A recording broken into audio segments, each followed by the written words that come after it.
camera on. Make sure I've got everything the way it needs to be. Okay.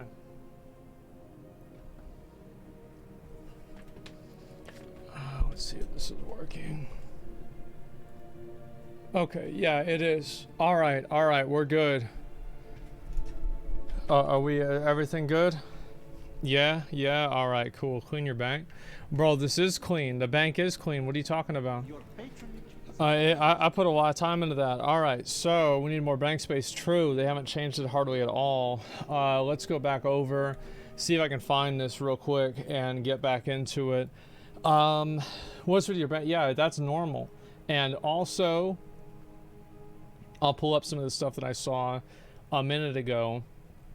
And these are like Wrath of the Lich King changes too. So we'll look at that. Look at this. Give me 1 second. Okay. Tower Fantasy. This is like the new game. Oh, wait a second.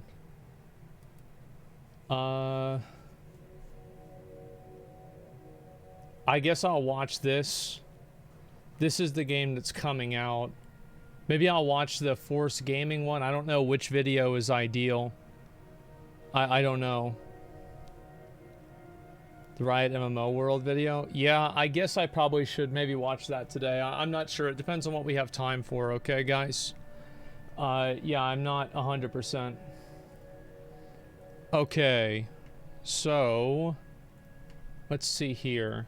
I've got this. That. Alright, Wrath of the Lich King Classic. This is the first thing we're gonna look at today, okay? You look terrible? I look terrible? I don't think I look bad today, do I? I feel like I look like I do every day.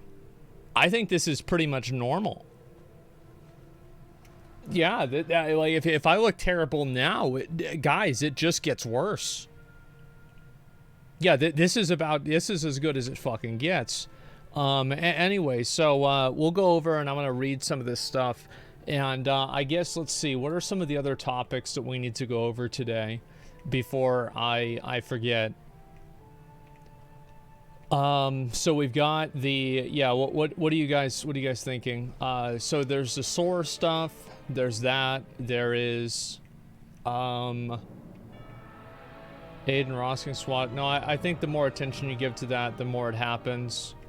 I'm trying to think. What'd you react to Riot MMO? Yeah, I guess a lot of people want to see that. I might just do that because a lot of people want to see it. FBI rating Trump for stealing classified dogs. The thing is, like, I don't know why, like, I guess, I mean, I talk about a lot of political stuff on my stream, so I guess it makes sense that people want to hear my opinion on that. I don't really know why, like, what probable cause they had for rating Trump, and so I think it's really important that even somebody who used to be the president is held to the same level of, like, legal expectation as everybody else. So my mindset on it is, if he broke the law, then, you know, that's what you get, right? I mean, that's what you fucking get.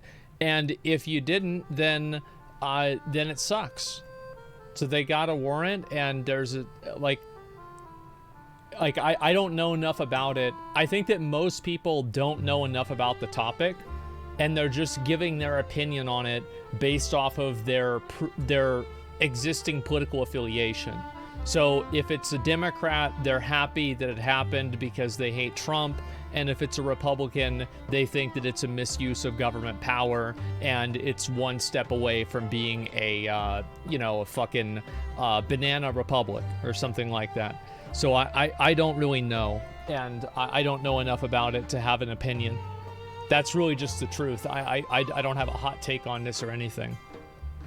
So we'll see what they find. We'll see what happens. I think that what happens after this will kind of determine whether it was warranted or not. If they find him and they find he did a bunch of bad stuff, then I don't know. I think that's a bad thing.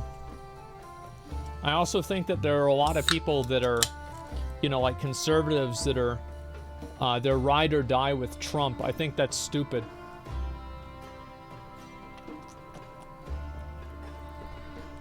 I think Trump sabotages himself too often. And, you know, pick a better mascot, basically. And this comes as somebody who voted for him the first time. Let's pick somebody else now. It didn't work out. All right? Just admit it. Didn't work out. There you go. So anyway, let's go back over.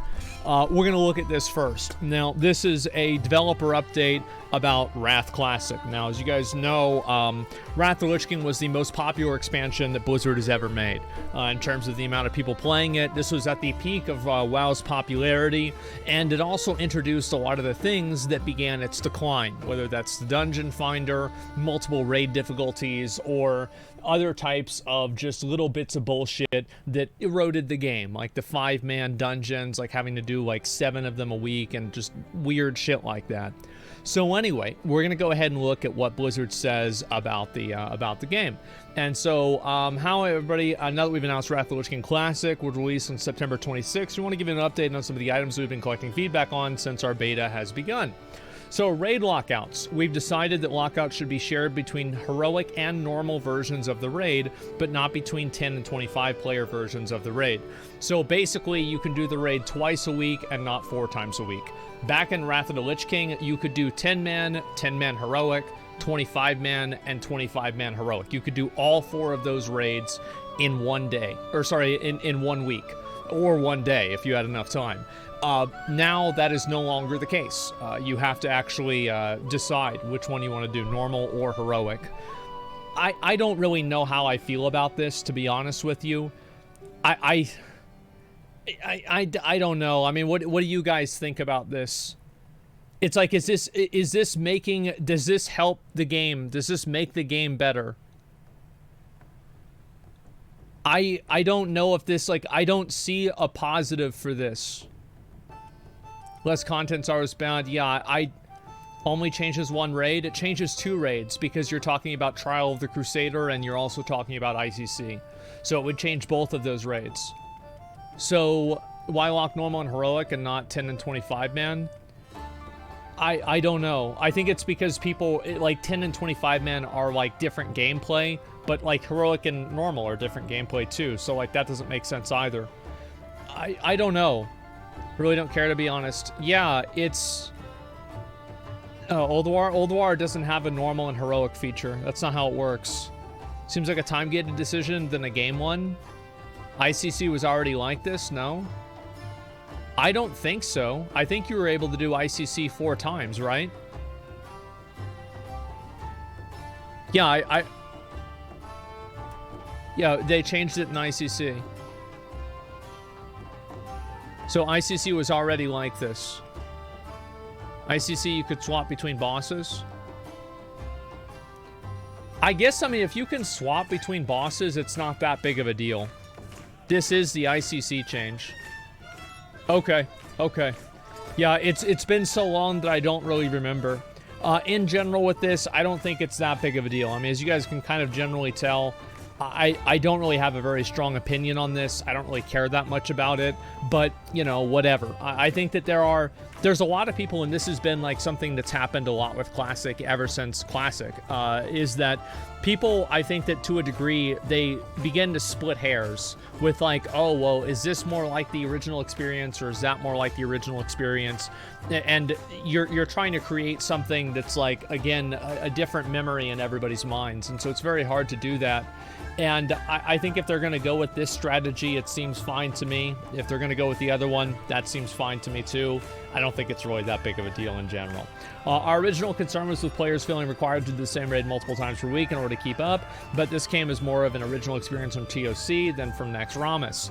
Trial of the Crusader's original release allowed you to run it 4 times in the same week, all of which provided better loot than anything that had been previously available.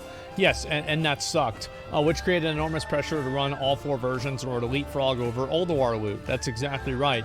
And also there were 5-man dungeons that made that even easier, right? So it's a joke. Additionally, players pointed out that in many cases they were able to run the 25-player version of the raid with their guild while pugging 10-man. I think this is very common. And actually, sometimes it was the opposite. People had 10-man guilds and they would pug 25-man. My guild was like that for a while in ICC, actually. Ultimately, the positive social aspect of the raids in various sizes is compelling to us and fits our goal of providing a vibrant social ecosystem. I think this is in general pretty much okay. By their reasoning for it seems okay to me. What do you guys think? Yeah, what do you guys think? I don't think it's that bad. It seems fine. Okay, sure. Seems harmless. It seems harmless and generally well-intentioned. Related to this, we also plan to make any trinkets with normal and heroic versions, such as Death's Verdict, share a unique equip category, so you can't have both trinkets equipped at the same time. What was originally possible to do this was never intended. Okay, that's obviously good. Probably that would just be stupid if you could do that. Race and faction change. Well, it won't be ready for launch in September. We have changed our minds on this, and we are working on adding a race and faction change as a paid service in a future patch. Holy shit. Originally, we planned on not offering race and faction change at all because it felt like it removed some of the fantasy feeling for having dramatically different physical characteristics. We were also a little bit more worried about players choosing the flavor of the month in terms of racial abilities. However, we're convinced by the argument that being able to play with your friends is more important and that you should be able to bring your accomplishments with you whenever you do. This turns out to be the same trade-off provided by transferring between realms, which is already allowed. So they're basically saying that, like, okay, well, you can transfer realms, so you might as well be able to race and faction change.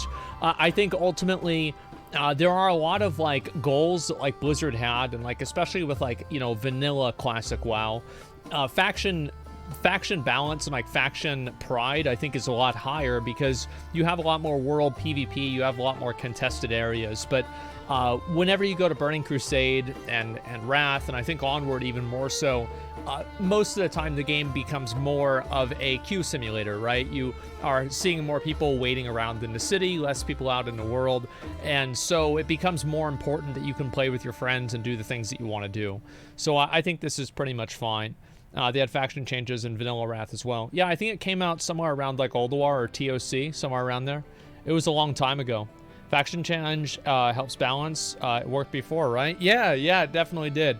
Well, I mean, the thing is, it can't get that much worse than it already is. So I'll definitely say that. Imagine they never done these services, instead had server visits like Guild Wars 2. No, I think that they... I always thought that allowing people to faction change was a bad idea, but I do think that, like, at this point, it's not really that big of a deal. Like, it was a bad idea then, but, like, at this point, who gives a fuck? Yeah. Let's see here. And, flavor of the month, racial abilities, convince, yeah, okay. Short fits our aims to nurture and protect social experiences. Yeah, exactly. People want to play with their friends. Character-based mounts and achievements. As before, we plan to have mounts and achievements be per character rather than on the account. I think this is kind of dumb. We'll see why they're doing it. This originally came up in a response to our plan to not include race and faction change as suggested alternative way. Since we've been convinced to allow race and faction change for the upcoming patch, we're going to focus our efforts on that and preserve the original Lich King behavior of keeping mounts and achievements associated with the character that earned them. I don't see why. I don't see the value proposition that this adds to a player. Like, it's kind of like... It's kind of like making the game run slower because people were on dial-up back in Vanilla WoW. It reminds me a lot of spell batching, I guess. Like, nobody really wanted this. Nobody wanted to have the achievements be character-specific. I remember people didn't like it. That's why they changed it in the first place. I don't think anybody really wanted character-specific achievements ever. Even now, there are some achievements that should be more account-wide than they are, especially with, like, you know, progression systems. I remember whenever they made it account-wide for getting honorable kills for, like, 100,000 and 250,000, it was a lot easier to do whenever you could play alts, etc. So I think that they should just make it account-wide. Account-wide mounts and achievements just seem like a... it's just a... I view it as a universal improvement for the game. Like, it just made the game better, period. I don't really see any negatives to it at all. Why is everything account-wide? You're playing the character, not the account? Yeah, but where's the character? Well, it's on the account. And so, I mean, that's circular logic that can be used against you, too. I don't really care about that. I just think it's, you know, it's better if you can have a lot of the mounts on the same character. That's all there is to it. It's just, I like that better. And so, yeah, here we go. LFG tools. We can continue to iterate on the bulletin board style of looking for group, and we do not have any plans to add the random dungeon finder. I think the random dungeon finder would be okay towards the end of the expansion. I don't really care about it that much, but I think introducing the game with it is just going to lead to problems. So they made the right call with not having it in on release. For players, this has probably been the hottest topic of discussion since our announcement, and we welcome all the continuing feedback. I know this will be disappointing news for some, but we want to settle this topic before everyone knows. All right, good. I think if they want to have a bulletin board and not a dungeon finder that's cross-realm, they need to make sure that all of the realms have a healthy population of both factions. Because if you don't have the healthy population of both factions, then you're just going to have people be frustrated like crazy. So, community pushback is too small. They won't change achievements mounts to dungeon. Yeah, probably not, but that's just generally the way that I think about it. So, yeah. Let's see. We remain hopeful that our recent anti-boosting changes, especially on fresh start realms, will invigorate lower level dungeons more around the launch. I don't really think so. I don't think so a whole lot, because it's just it takes so much time to get to a low level dungeon. So, like, if you're leveling and you want to do Maradon, think about how much time it takes to get to Maradon. Whereas, if you use that time to just level on your own, you'll probably be higher level than if you did Maradon, and that's assuming that the run goes completely well. So, I always think that, like, LFD and, like, this kind of stuff, if you don't have mega servers where there's, like, 1 million people on the server, then I think that you need LFG. But, so the reason why I'm saying so is because then if you have something that if anybody does an opportunity cost analysis of it, they would not do it, isn't that bad? I don't know. I think that's bad. I think that's bad. Like, if you run opportunity cost analysis on something, and most people will come to the conclusion that it's going to waste more time than it's going to save, then I think that's a bad thing. Absolutely. Dungeon groups popping off right now on Classic. Well, that's a good thing. And I think it depends on your server. And that's what I was saying with mega servers.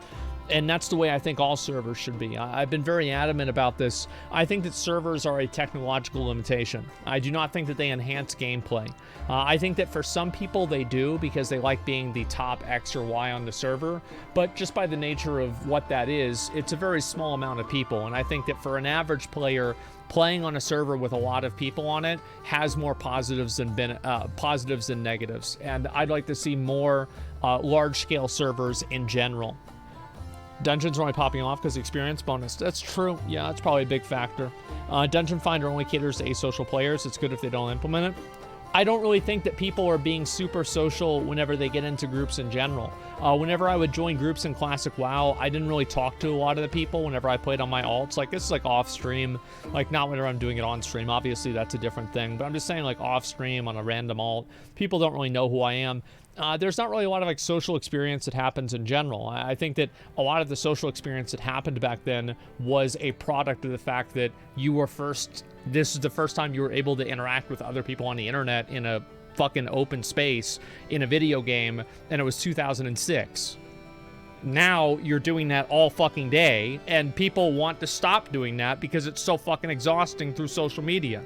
So I don't think that I don't think that's entirely true. I don't think so at all. UBRS is probably the most talking one. Yeah, because you had a lot of people. You had to plan things out. And there are no people on the internet. Yeah, true. Some dungeons are really social, but not every run for sure. Yeah, definitely. I think that's the case for sure. But I just think that forcing people to like run to the dungeon and spend like 45 minutes trying to find a group, it's like you're trying to find like level 45 tank to do a dungeon. You're probably going to have a hard time doing that. And I don't think that really makes the game better for the other 4 people that are in that group. And it's just, it's a frustrating experience for them. And so that's the way I see it. And it's about also, like, I think it's important to make sure that you like, you don't want to make decisions for the way that the game used to be and the way that the player base used to be. I think the player base has fundamentally changed. I think there's a lot of bits of evidence of that, whether it's mage boosting, GDKPs, because GDKPs were popular back in original Wrath. I did them all the time. I remember I got my Bren Troll Heroic for 5,000 gold, which was the minimum bid in a GDKP. I remember that so fucking clearly, and I was so happy I got it. However, they are not as common as they are now in Classic. They are extremely common now in Classic. It's because people have min-maxed the fuck out of the game. They've min-maxed the fun out of the game. And that's just what happens with every game now. It's like if you're playing Elden Ring and you're not using Rivers of Blood or the Azure Comet fucking wand, I mean, you're just an idiot, right? I mean, let's be honest. You're not beating the game easy enough, okay? You're bad. And so you want to make the game harder on yourself because you're bad at it. That makes sense, right? And so, point is that I think that most of these changes are generally positive. And I'm okay with it. I think it's a generally good philosophy. Sure. Random Dungeon Fire sucks from road toxicity with vote kicks and griefers because people would just re-queue. Yeah, but it also, like, I think that it's bad. I don't like the whole vote kick system or anything like that. I don't think that there should be any restrictions on it. I think it should just be if 3 people want to kick out one of the people in the group, they should just be able to do it. Because it's simple majority, that's all there is to it. Or you make it 4 or something like that. I don't like the idea that you can't kick people out or there's a timer on how long you have to wait to kick them out. I think all of that stuff is ridiculous. You should just be able to do it immediately. If this person's being annoying or the other people don't want them in their group, it should be their own decision and prerogative to play with who they want. I don't think that using a random dungeon finder takes that away from you. Now, I think that the process of taking that away from people not only creates negative experiences for the people that are having their time wasted, but it also gives people that have ill intent a tool to be able to annoy other players. It's exploitable. Yes, it's exploitable in both directions. 2v2 arena titles. We're going to add achievements and titles for the 2v2 arena bracket, just like we did in Burning Crusade Classic. So basically, I think this one was in season 7. I could be wrong. Like, it was season 6 or 7 that at the first tier of Wrath, you could get Gladiator in 2v2. And then after the first or second season, you couldn't get it in 2v2 anymore. You could only get it in 3v3 and 5v5. The reason why is because 2v2 was not very well balanced. And that's just the truth, right? It was not as balanced as 3v3, and so they were like, well, then they don't want people to get Gladiator for something they don't think is as balanced, right? I think nowadays players are a lot better, and also there's not really as much like prestige on it as there used to be, because, you know, Gladiator's been around for 15 years now, so people look at it differently than they did. And I think that adding it to 2v2 is a net positive. There will be some people who, like, this is always how it used to be, is that if you were getting Gladiator in, like, this is even in Burning Crusade, if you got Gladiator in 5v5, the people that got Gladiator in 3v3 would look down on you, but you could look down on the people that got Gladiator in 2v2. You could be like, oh yeah, well you fucking, like, yeah, we played fucking Spellcleave and we were the only guild that cleared Black Temple, and so everybody had Skull of Gul'dan, and we one-shot everybody in 5v5, but at least we didn't play Rogue Druid. You know, but then you have people that are playing RMP and 3v3 that are like, well, fuck you. You're just sitting there using PvE gear and one-shotting people in 5v5.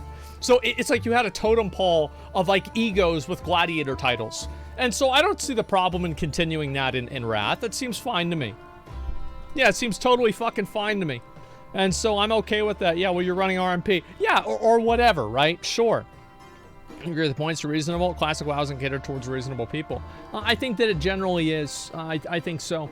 And what's this here? Originally, Wrath of the Lich King dropped achievements and titles for 2v2 arena bracket. I thought it was in. I thought you could get Gladiator in 2v2 in season 5. I don't remember though. But due to popular demand, we're gonna preserve them in Wrath Classic. Yeah, it's just easier to find another person than 2 other people. Pretty simple. It's probably about twice as hard. When they originally started awarding titles and achievements to 2v2, it's because 2v2 is difficult to balance. That's what I just said. Yes. Nowadays, trying to make all the classes equally capable in all brackets, you want to preserve the existing class balance and celebrate the unique playstyle for classes that perform well in each bracket. Yes, this will have a negative effect, but it will also have, I think, an overall positive effect. So there we go. Let's see here. Good changes listening to the community. Exactly.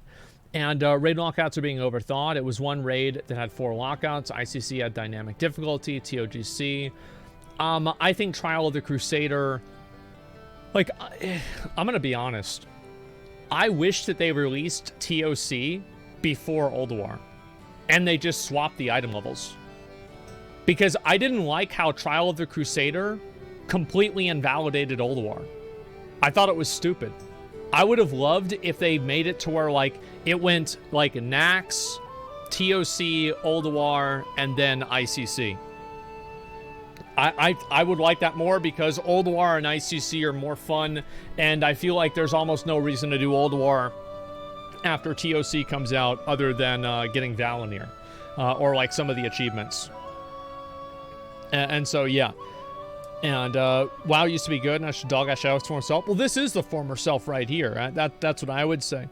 Most disappointed they didn't stagger Wrath of the Lich King and Dragonflight more. I think that it's staggered enough. I don't think we're going to see Dragonflight until December, and that's going to be a good 2 months at least until Dragonflight comes out. I mean, you've got to keep in mind, they released Naxxramas in Classic WoW less than a week after they released Shadowlands. It was so stupid. Like, that was awful. So, yeah, I think this is fine in general. Is the LFG tool going to teleport us to the dungeon? No, but once a couple of you arrive, you can use the meeting stone to summon appropriate level party members to join you. I think they should change this personally. I think that having to run to the dungeon, I don't know. I don't want to do it. You know what I mean? Like, I don't want to do it. That's fine. Yeah, running tomorrow, I love it. Yeah, running to Scarlet Monastery is Alliance, love it. It's classic though, man. Yeah, it is. I mean, okay, 10 minutes to fly to some dungeons. Come on, man. It's fucking running to dungeons? Like, really? Yeah, I know, that's what I mean. And so you want random dungeon finder then? I want to be able to teleport to the dungeon, yeah. I don't know, maybe I'm being a lazy Andy for this. But, and this is like, again, like, I don't play Classic constantly like other people do. So maybe they'll understand it, they've got a different viewpoint. Maybe Blizzard should listen to them instead. But for me personally, I don't want to run to the dungeons every time. It's boring. It takes too long. Like, I would compromise, and I would say this, though.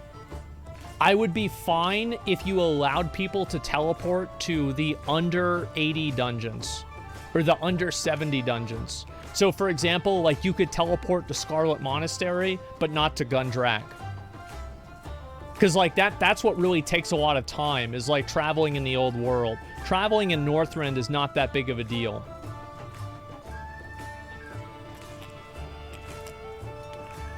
Like that, yeah. You at least give people the ability to do it with like the lower level dungeons, because those are the ones that you're really going to lose a lot of people from. But yeah, for the high level dungeons, that's fine having people run to the dungeon. To be honest, that's what we do in Shadowlands, because everybody's doing Mythic Plus, and you have to run over to the dungeon to do Mythic Plus. Increase bag slots for having SMS Connect. Yeah, everybody always wants more bag space. I can assure you, I actually did not ask this question. And let's see here. ICC's been changed. Okay, that's pretty much about it.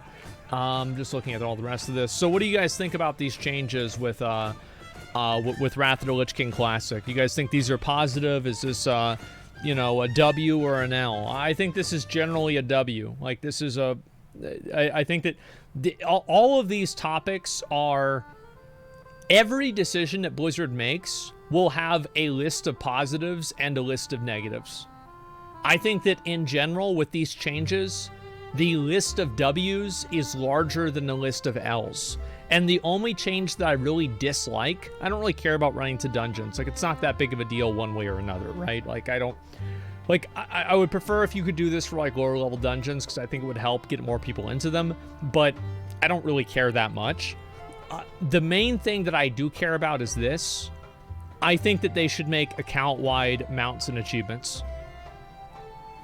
I do. I think they should just make account-wide mounts and achievements. Makes the game easier, makes it easier to swap and play alts.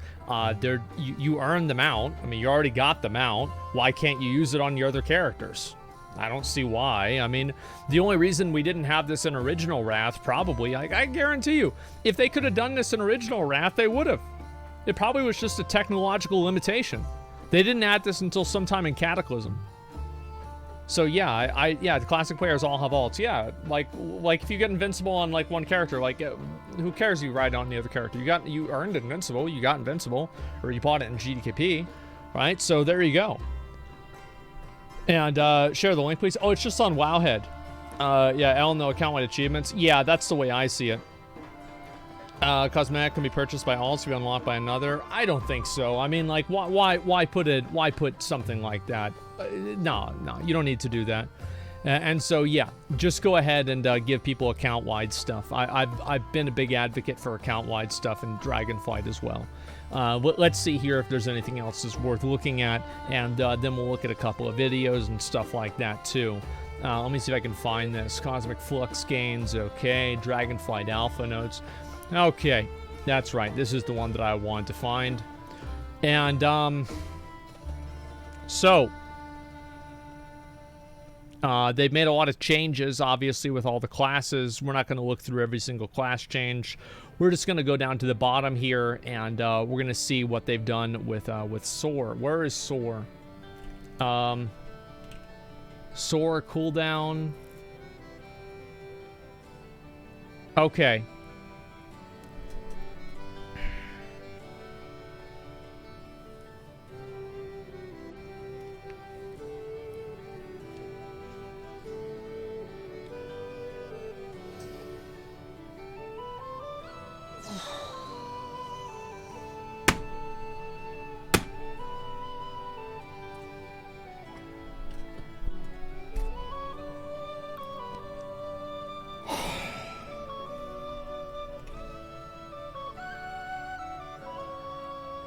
Apparently, there's a building over in California that's on fire.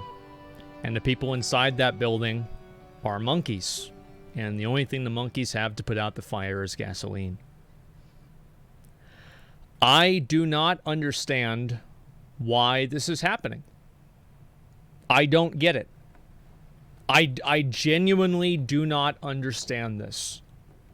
So basically, for context, for anybody who doesn't understand what has led us to this point in life, Soar was an ability that Zackrawrr had that allowed them to fly very, very, very fast in the game. You guys can see, where is it? I think I can probably go find this here. Where is my likes? I think that Max made a tweet about this somewhere. Let's see if I can go ahead and find it. Scrolling all the way down. Where is it? What the fuck? Is it not here? There's no way I missed out on it, did I? What the fuck? Oh, there we go. So basically, this is going to show you, I want to kind of put a premise to this. So basically, Zackrawrr used to be able to move with their Soar ability at this speed right here. It's a 930 about % speed, and they've moved it down over here now to under 700% speed. Now, the reasoning that Blizzard has added for this is that if they don't do this, people it's so stupid I can't say it. People will be able to do pet battles. They'll be able to do pet battles faster. They'll be able to go and do pet battles even faster than what they were normally able to do.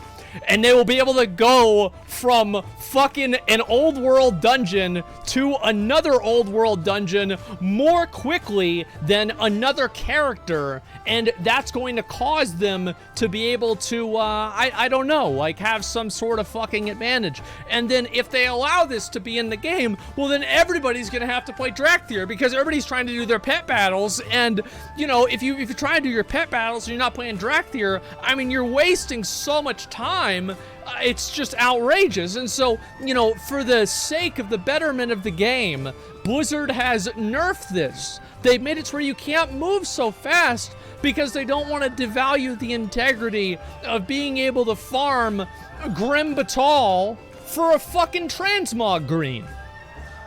Thank you. This is exactly what we needed. And so we've got obviously, you know, people that show this this change, and Blizzard has all of this logic and nuance, and they're calling it locomotion mechanics. What the fuck? What do you think, I'm Thomas the Tank Engine? Get the fuck out of here. Locomotion mechanics. I like going fast. Why the fuck are you making me go slow? I don't care about you fucking like, oh, yeah, get the fucking, get the thesaurus out of here. Get the dictionary out of here. I like going fast. That's it. Ricky Bobby shake and bake. So they changed the cooldown because it was such a big nerf. They said, oh, you guys don't like going fast. You guys don't like going slower. Well, we're going to make it better. We're going to reduce the cooldown to 4 minutes. So it's a one minute reduction. Familiar Skies reduces Sora's cooldown by 1 minute on continents that you have fully explored.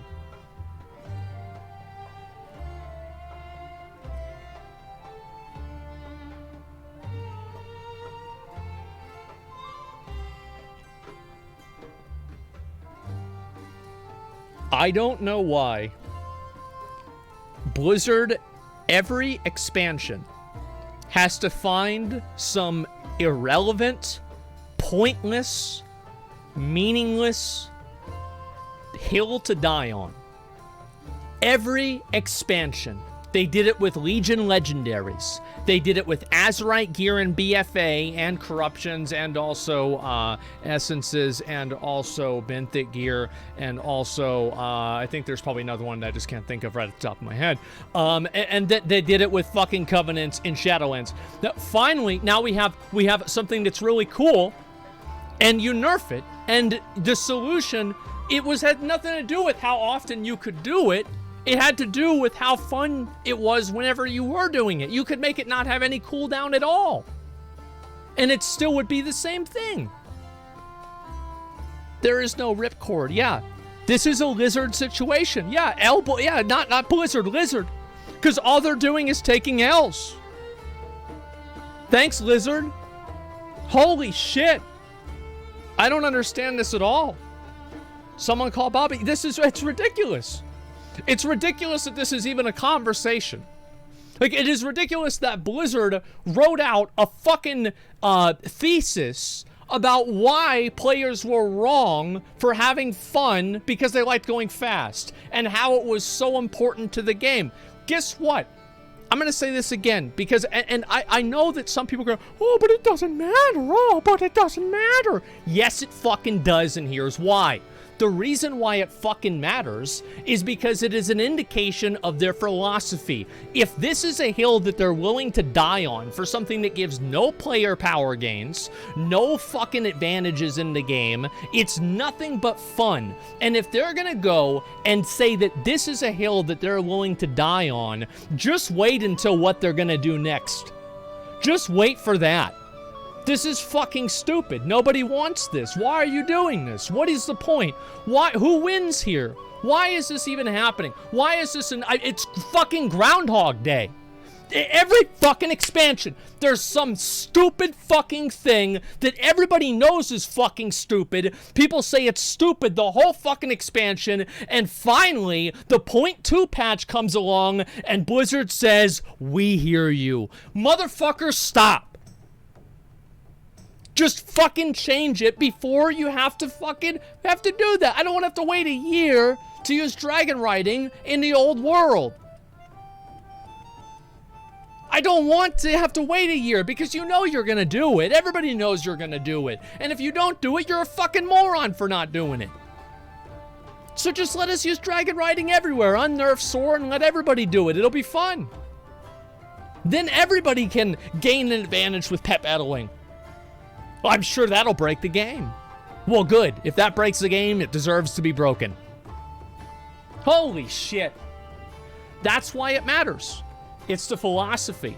It's the philosophy that they are willing to fucking redesign the way SOAR works instead of just giving players back what they thought was really cool. That's what they would rather do. I don't get it. And this is the kind of stuff like it changes. Like, not having things like this in the expansion before this was what gave me a lot of excitement and hope for Dragonflight. This is a mining canary. This is a mining canary that meet the new boss, same as the old boss. Hey, look, here's a new expansion, and we're still going to hold on to some dog shit fucking design ideal that nobody on the player base cares about, so we're going to handicap everyone because we have a goal that's different than the players do. You call it locomotion mechanics, we call it fun.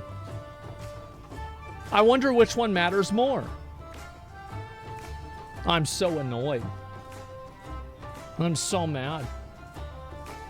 I'm so annoyed about this. And I don't think in any way, shape, or form I am being unreasonable.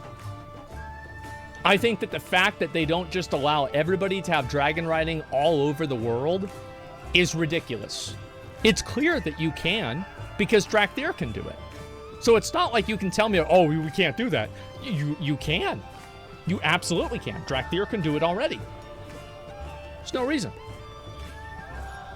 This is an unnecessary change that just makes the game worse, that Blizzard is holding on to. And this is exactly what Bellure was talking about with the dick in the salad. Is we had a salad, and then Blizzard got up, they flopped their fucking dick on the salad. And we said, Blizzard, please get the dick out of the salad. And you know what Blizzard does? They put Thousand Island dressing on the side of it. They say, you can just eat over there. Just eat on that side. Well, I don't want to eat on that side.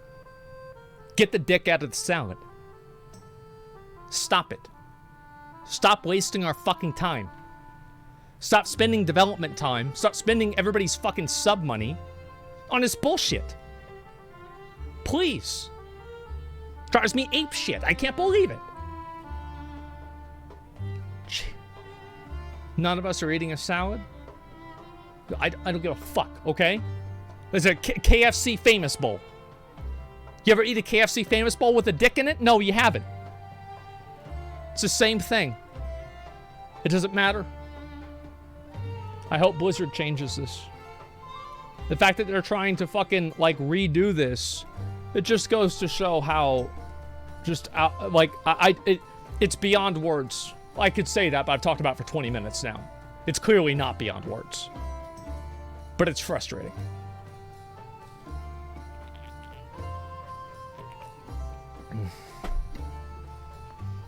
There's some good warrior changes in there. Yeah, I think a lot of the other positive things about Dragonflight are there.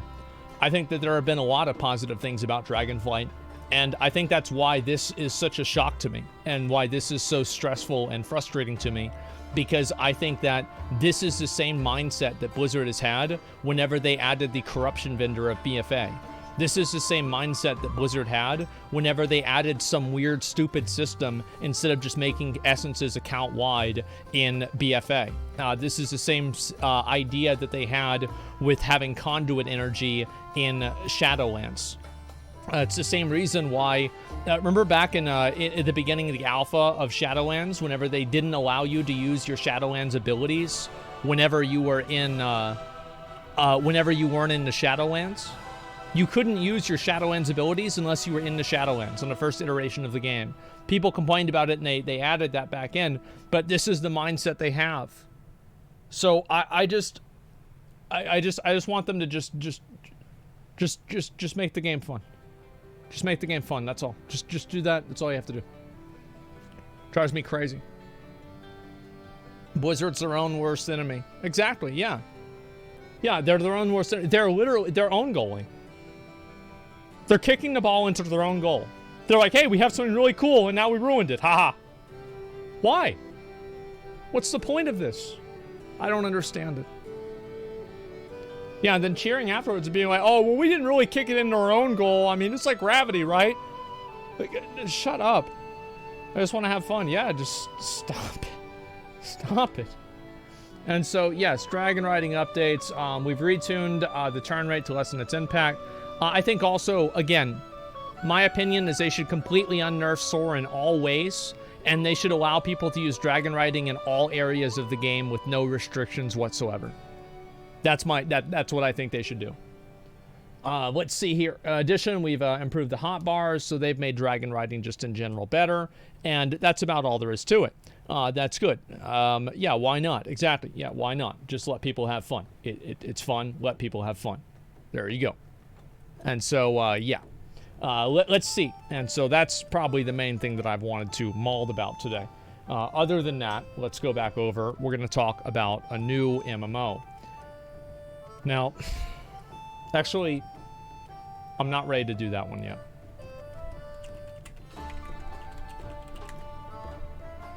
Well, I'm not ready to do that one. We're going to watch this. Why is every game dying? Every single game is dying. Your favorite game, it's fucking dead, and you're stupid for playing it. The other game that you're excited for, it's gonna be dead soon anyway. Elden Ring? Well, it doesn't have a battle pass. Of course it's fucking dead. Here we go. Let's watch it. Tower of Fantasy has 2 boob sliders. Yeah, we'll watch the video about that game after this. Here we go.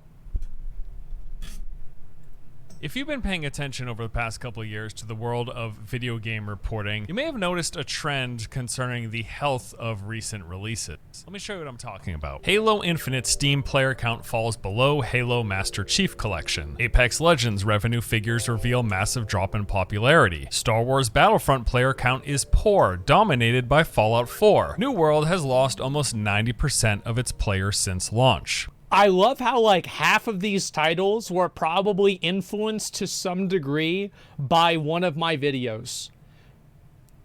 Like, I feel like, yeah, every single time.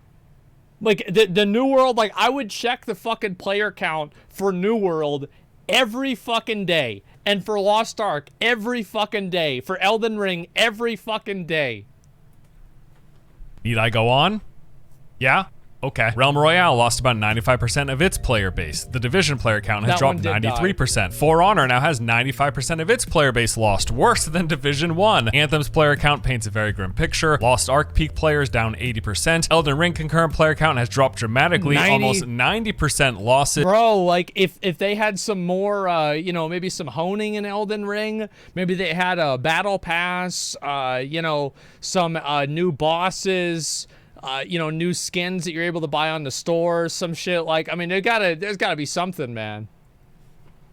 We are obsessed with concurrent player counts in games. Specifically, we're obsessed with how many people are leaving a game and how many people are still left. And it's not just games journalists and YouTubers looking to clickbait, although there is plenty of that for sure, but also just go to the forums or Reddit page of any game released in the past few years, do a quick search, and you are guaranteed to find plenty of threads talking about the number of people leaving the game and raising the question, is this game dead? And if you were to base your opinion on these discussions, these articles, and these YouTube videos, the answer would always be yes. The game is dead. Every game, in fact, appears to be dead or dying.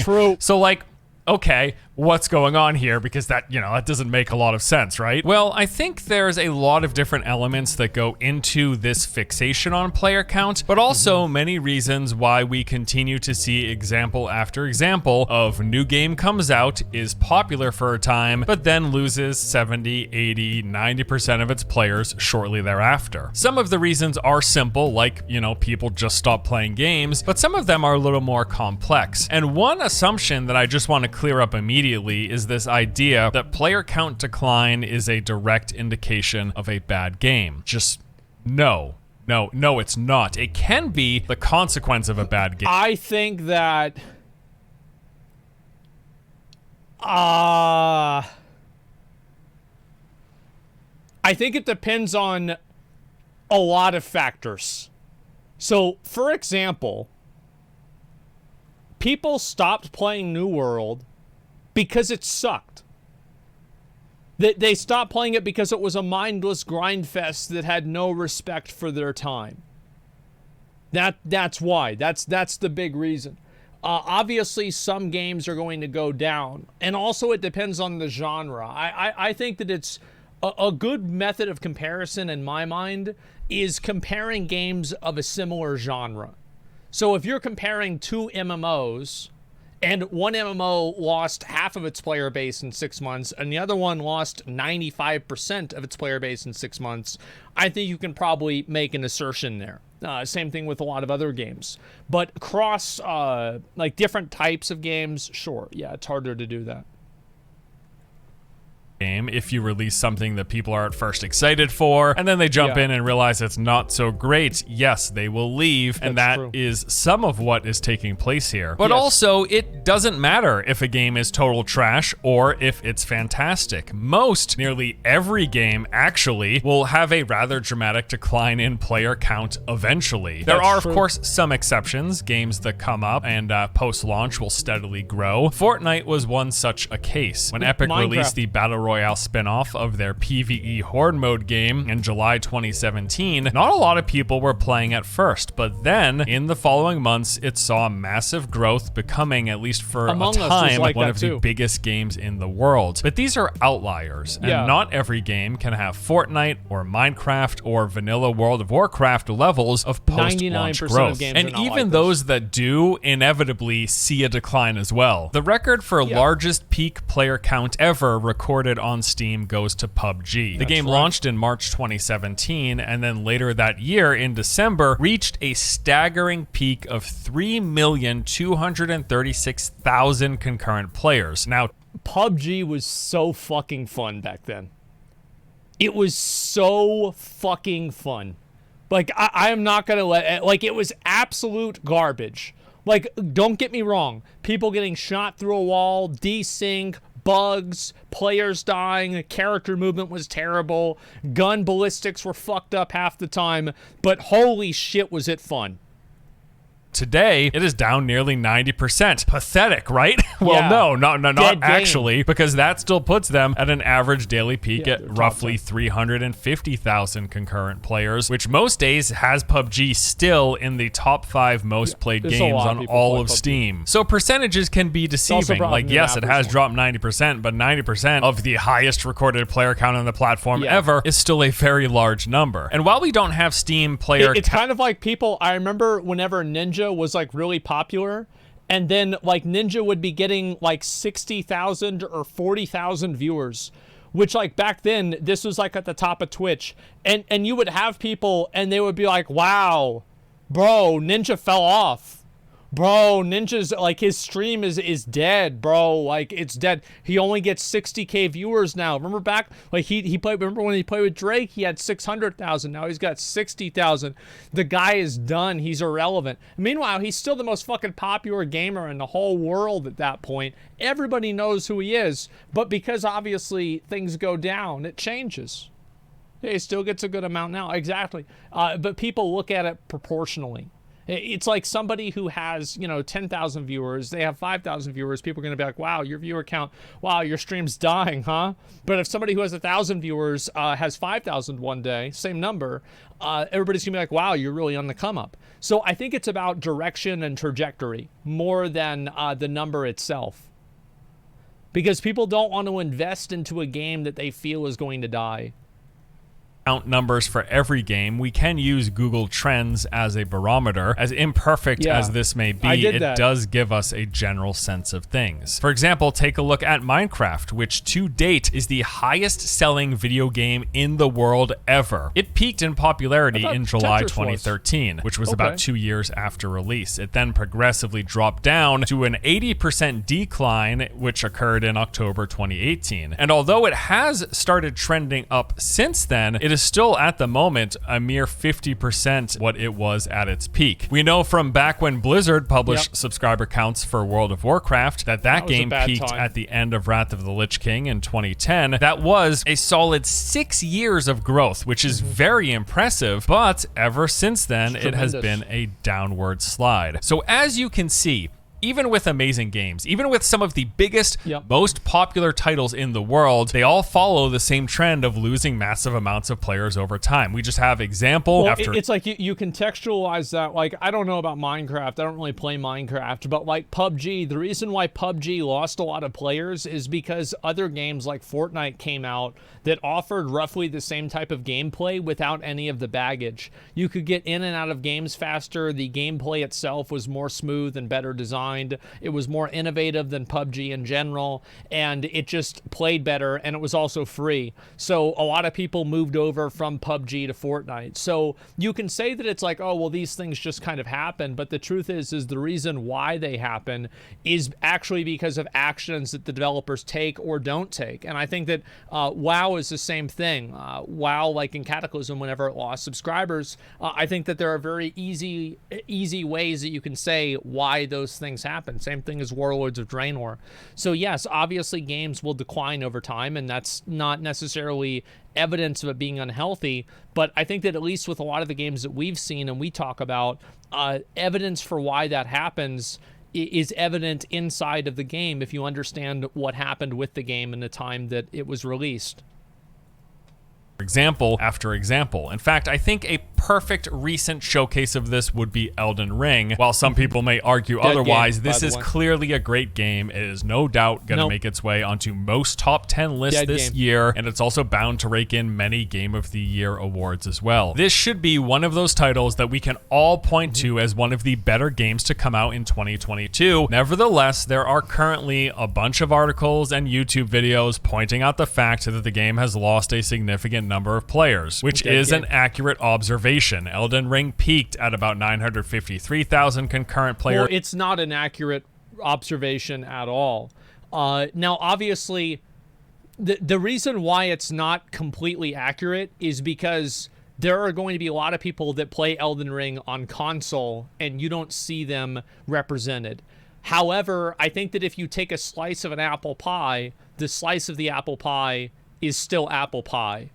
And in the same sense, I do think that the player base of a PC Elden Ring is going to roughly mirror the player base of a console Elden Ring as well. You see what I'm saying? Is this PC numbers only? Yeah, it's PC numbers only, but logically you could assume that because the game is effectively the same on consoles as well, that it would have the same graph. You see what I'm saying? But also, like, Elden Ring is not a live service game. Elden Ring is a single-player game. You can't compare a live service multiplayer online game like World of Warcraft, Fortnite, Final Fantasy XIV, or New World. You can't compare that to Elden Ring. On March 3rd, a week after it launched, and then a month later that dropped down to 450,000 peak, and as of today it sits around 50,000 peak concurrent players, which is roughly a 95% decrease. Dead game, right? No, not a dead game. It's just a game that a lot of people played and then finished. Whether or not they completed the game or not, they played through it, they had their experience, and then they put it down, they moved on, as is the natural progression for most games. On the flip, I think that's what happens. There's a lot of people played the game, they beat the game, and then that's it. So I'm going to be totally honest. I have 3 collector's editions of Elden Ring at my house right now. And I haven't given them to any of my friends because I don't think that they're worthy of getting these fucking collector's editions. These sons of bitches didn't even kill Margit. Like my friend Eric, he killed Margit and he got bored and he didn't even finish the game. They're not worthy of getting the collector's edition of the game. And I'm holding it until finally I have somebody to give them to. You son of a... Yeah, I'm so fucking mad. Side, of course, though, we've got plenty of examples of bad games that see a decline in player counts. But that's just my point. Great game or bad game, most games will see a decline. It's really just a matter of when. And for bad games, that decline... It's a matter of when and also the degree. I think, like, if you look at Lost Ark, I think that most people would generally agree that Lost Ark is a better game than New World. And Lost Ark started with more players, and it also retained more players because it's a better game. Is likely to happen a whole lot sooner. Okay, so now that we've established that this is going to happen no matter what, great games, crappy games, a decline is going to happen, what's with the fixation? Why do we keep talking about these massive percentage drops? Why is it always brought up? Why is it used to reference and call games dead games? Let me touch on this. There was recently an article posted on... One reason, I'm pretty sure he might not bring this up, I don't know, maybe he does, is that it's good clickbait, right? Elden Ring, dead game. Like, people are like, wait, what the fuck? Elden Ring was great. What the hell? You're telling me it's a dead game? That son of a bitch. What the hell does he say? What the hell is he saying? And so that's what it is, right? So, like, it's farming doomers and rage clickers, too. PC gamer titled "Fixating on Player Counts and Dead Games is Making Gaming Worse." The main takeaway from this was pretty much that we care way too much about player counts, and we should instead just enjoy and play the games that we find fun, regardless of how many other people are playing. And I agree. I think that's not really, I don't think that's, I'll wait for what, I don't agree with this. I don't agree with that entirely. To an extent. Like, I agree that it shouldn't matter if there are 20,000 or 20 concurrent players in a particular game. If I am having a good time while I'm playing, that is what counts, right? Yes, of course. Back in the day when I went to my local Blockbuster to rent a copy of Metal Gear Solid, like a full 2 years after this released, I had no idea or care for how many other people were playing simultaneously. And had today's trend of reporting on % player count drops been a thing back then, almost certainly I would have seen headlines in a magazine like Metal Gear Solid, massive flop, 99% player count decline. And had I let that influence me and not rented the game, I would have missed out on one of the best gaming experiences of my life. I think that most people that discuss player counts in the context of Elden Ring do it in illustrating the fact that Elden Ring's decline in player count is not indicative of the quality of the game. So I think that the reason why Elden Ring is connected to a lot of conversations surrounding player count is actually because it's used as evidence that player count is not an end-all and be-all for the quality of the game. The reason why people care about how many people are playing a game is that if the game is losing players, the game will probably continue to lose players. This is just the way that games are. People are herd animals in a lot of ways, and so as soon as they see other people quitting the game and playing something else, well, they're going to do the same thing. And if that happens to enough people, then the servers get shut down. And I think that people are looking for a forever game. And this is going to go into a certain degree of, I don't know, armchair psychology. But I think that a lot of people are looking for that forever game. They're looking for that game that they can play for the indefinite future, that they can just invest themselves into and be really good at and not have to keep swapping between games. Like, how many of you guys back in the day, a lot of you, you know, you're from my stream, and so, like, you're WoW players, right? Like, WoW was your forever game, and you would play WoW, and you would only play WoW, and you felt like everything that you were doing in the game mattered, and it was like it had like a value to it because you never thought about whenever you weren't going to be playing WoW, because you just have always played the game, and that's just always how it is. And I think other people felt the same way with, like, let's say maybe Call of Duty, Halo, I mean, different franchises especially, right? It's not just one individual game. And I think that's why people want to have that forever game. They want to have that game that they've played for a long time, that they are very experienced in, they know everything about. They don't want to have to try to find a new game again, right? They want to find a game and get married to it. That's effectively what it is. And I think also, so, like, if a game is dying and it's losing a tremendous amount of its player base, it's not unreasonable to assume that more development resources will not be put into that game, because the return on investment is just going to be minimal. If you have a game that like almost nobody plays, you bring in new content for the game, well, it's not going to really make that many people happy because there's not that many people playing it. So I think that's why people care about it, because they want to play a game that other people are playing, so their accomplishments in the game can mean something to more people. So, like, if you have Invincible, people care about that. But, like, if there are things that you have in, like, you know, some older other, like, anything you had in WildStar, for example, any accomplishment you had in WildStar, nobody cares or knows about anymore because the servers are gone. So I do think that that's why people care about player count. And there is some legitimacy in it.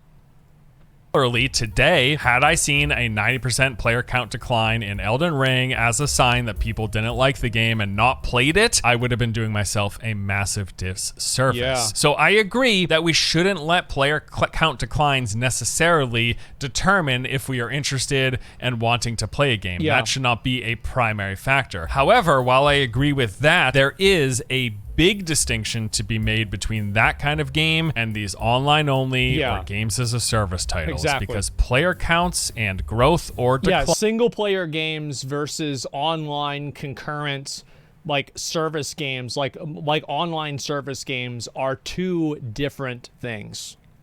Tends to tell a bit of a different story and have different implications here, ones that are becoming ever more relevant for gamers as the years go on. Today's gaming landscape is very different from back when I went to Blockbuster to rent Metal Gear Solid. In 2022, a large proportion of all of the new games coming out each and every year fall into the live service, games as a service, always online category. Games that require a constant internet connection and further support from the developer to get all of their content and to even continue existing. They tend to follow a similar formula. They will launch with a base and promise continual support and additions over time. The game comes out. That's also another reason why people are excited about the Riot MMO, is because Riot has had a very good track record of supporting League of Legends.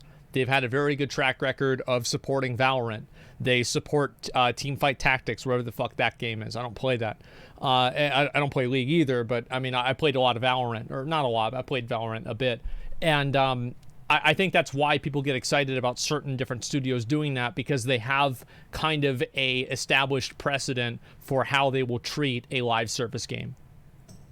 It is more or less incomplete, with the promise of completion coming later on. There will be a roadmap of regular planned updates, seasons that will bring in new content and progression goals, weekly events to keep you coming back, so on and so on. This is the case in just about every genre. AAA FPS titles like Call of Duty, Apex Legends, and Overwatch. Looter shooters like Destiny, Division, and Warframe. You got the MOBAs, League of Legends, and Dota, MMOs, World of Warcraft, Final Fantasy XIV, ESO, Guild Wars 2, so on and so on. But even games and genres you might not expect, like some mostly single-player RPGs, like turn-based games, card games, nearly everything has become a live service that is tied to a... Like with PoE, it does matter how many people are playing the game, because it'll change the prices on things.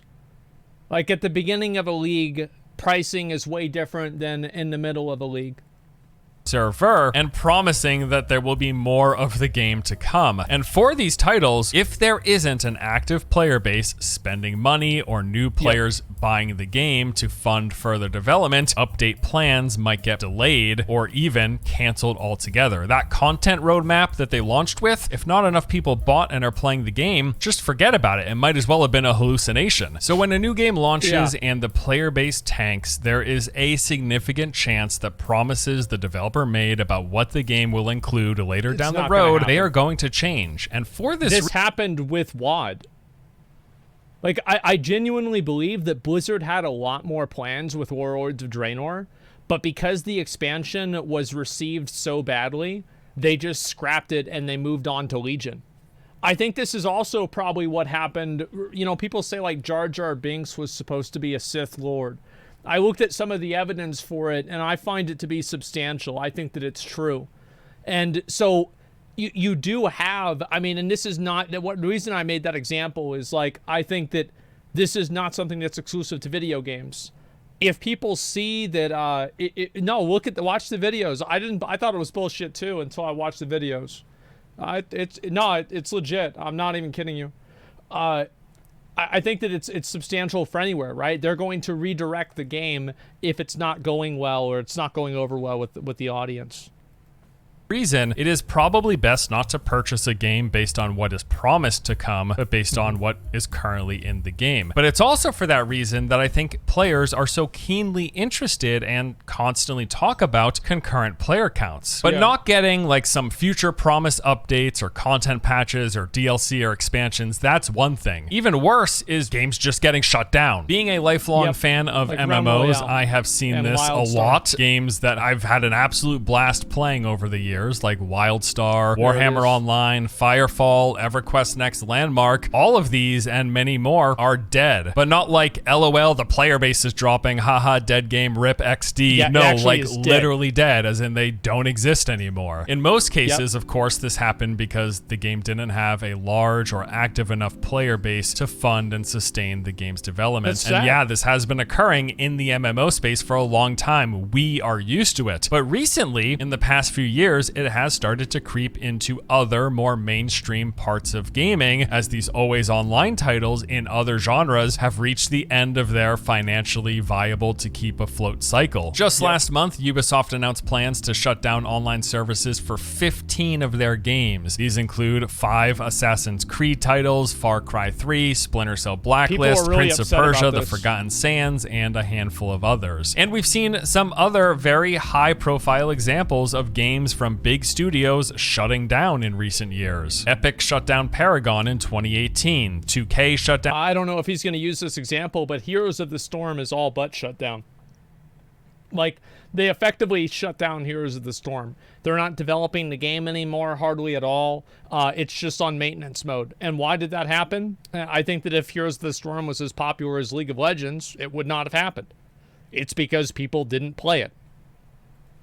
Evolve in 2018. 2K also shut down Battleborn in 2021. We saw Ubisoft shut down Hyperscape in 2022. There's also a long list of games that, while technically not shut down, might as well be. Valve's Artifact is a great example of this. I mean, it is as good as dead. And that's just covering some of the AAA examples from these massively successful developers and publishers that everyone knows about. The list of AA and indie and early access games that have just vanished from existence over these past 5 or so years, it is very large and it is ever growing. So when a game comes out and we see an immediate decline in players, I think that is a genuine cause of concern for people. Is the game gonna not get the support that they're saying it's going to get? Or worse yet, is the game going to shut down? People are worried about this, and rightfully so. And along these same lines, when it comes to... people don't want to invest all of their time and effort and energy into a game that's a sinking ship. That's really what it is. And this is especially true with like RPGs and MMOs.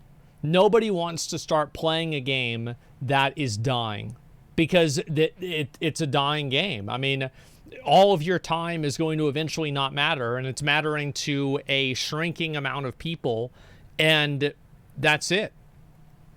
Player counts, it has something to say about the health of a game. Just like review scores and user scores, player count is another metric that people are using to help determine, is this game good and is it worth checking out? As we've covered, it is of course natural for people to stop playing every game eventually, but especially for games that are designed to be played over longer periods of time and built to be logged into every day, like the developer, the publisher, they are designing these games for people to come back day in and day out. How much and how quickly a player base drops in these titles is noteworthy and a clear indicator of an issue for potential players. If a new MMO launches and loses 90% of its player base in a single month, that tells a story. It could be that the game is having a lot of server issues, people can't log in, so they stop trying. It could be that the game is full of bugs, glitchy, laggy, or it could be that it's simply not fun to play, and after giving... Or it could be all of the above. At a shot, people quit sooner than later. Or let's say we've got a game that comes out, numbers are strong, they grow even initially in the first couple of weeks, but then they start heavily declining after a month or two. This could be an indication that the late or the end game content is lacking. Player count is just one factor. Like you don't get the entire story just by looking at these numbers. But if you take player count and you add in player experience, the discussion that's happening online around these games, then it starts to paint a picture of what the larger infrastructure issues may be, and what could be causing player decline beyond that natural drop that every game, even the best games in the world, all see. And that, I think also Elden Ring's player base is going to go up probably in about 6 months or so.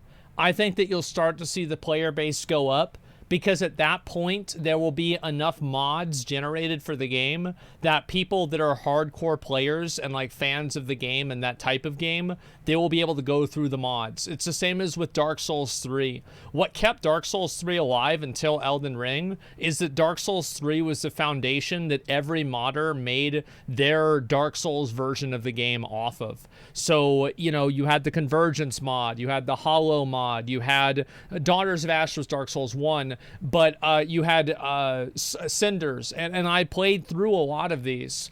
And I think that that's a big reason why Elden Ring will continue to grow, is that people will be able to mod the game and people can play the modded versions. I know there's already a Convergence mod for Elden Ring that's been being worked on. It's been months now. It's been worked on.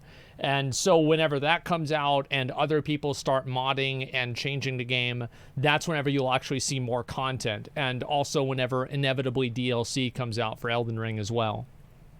Is interesting for the current as well as the potential players. And then there's just the fact that everything is vying for our attention, and there is way too much of all of it. There are too many live service games that want us playing every day, all day. And with how gaming is at the moment, I think much of the fixation on active player count just stems from people not wanting to waste their time or their money. As much as you can just enjoy a game for what it is in the moment, there is a big draw for a lot of people to spend their time on something that will last. Like, I really enjoyed Firefall. It wasn't perfect, but I had fun playing over the course of a few years. Firefall no longer existing doesn't take away the fun that I had, but on the other hand, there's a functionally infinite number of games that I haven't played, more games than I will ever play in my lifetime that I could have played. So would my time have been better spent not on Firefall, but say playing Final Fantasy XIV? I don't know, maybe. Like with anything in life, making a decision to do one thing is... I don't really think so. I think that's a personal decision. I don't think that anybody can decide that other than you. Like, for example, I played a lot in, like, the New World beta and stuff like that. I had a lot of fun playing that. It was enjoyable for me. It's not like I didn't like it or I feel like I wasted my time. Like, I put 1,000 hours into New World, and I don't feel like I wasted... Well, I probably wasted a few hours. But I don't feel like I wasted a lot of that time. It's the same thing as Lost Ark or WoW. Like, And like if they shut down the server or my character gets deleted or something like that, I'll still have those memories, the screenshots. It's the same thing with BDO. Like I stopped playing BDO like maybe 2 months after it came out, 3 months after it came out. And so I haven't played it. Like, I remember back then the level cap was 55. And all you would do was you would farm these, it was like these monks or like these priests, and it was like Cathalon or some, I don't remember the fucking name, but I remember I got level 55 in that game. I was in the best guild and I quit the fucking guild, and I had so much fucking fun in that game, and it doesn't matter if I don't play it anymore because I enjoyed it whenever I did.